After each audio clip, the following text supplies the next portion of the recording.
মারমুখী ভঙ্গিতে এই মাঝখানে যে অদ্ভুত জীবটাকে দেখতেছেন এটার নাম রেফারি বল বগলের তলে। এখনই খেলা শুরু হবে। চমৎকার পরিবেশ, মেঘযুক্ত মাঠ, কর্দমার টাকা।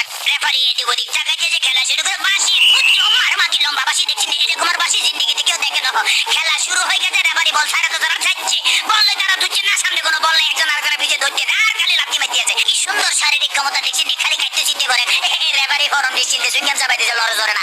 এবার আবার বল বানায় সুইঙ্গে মারছে, বল সুইঙ্গামের লগে আটকে গেছে বল আর ছোড়ে না।